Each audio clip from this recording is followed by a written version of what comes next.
Hey, Dan here with Steve Duzois. Steve's the international guru here at Humboldt Storage and Moving. Steve, I wanted to talk a little bit about international moving and specifically the paperwork that goes along with it. Obviously, that's a huge stress for people moving internationally. Yes. Let's start with leaving the country. What forms would somebody need to actually get their goods out of the U.S.? First thing they need to do, they need to go on the IRS website and file for an EIN number. This is for security purposes. Instead of using their social security numbers, they file for that, and then they fill out an export power of attorney form.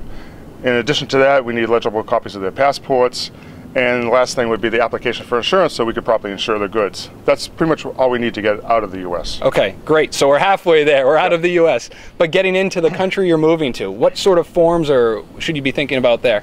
Well, every country has their own customs forms and their own regulations. UK, for example, it's very simple. They have the C3 form, which is a very simple customs form to fill out. But if you go into another country like Brazil, Mexico, there's a litany of forms that are required. So they have to go, fill out all the forms, return those back to us, and then we need to present those to our office in the country they're moving to. Great. Now I know you and your team, you really take the paperwork over for the customers. You really provide a lot of help throughout that process. But I also know not all movers do that. What if you have a mover that's not going to be there to really support you through this process? I mean, where should you go? Who should you turn to?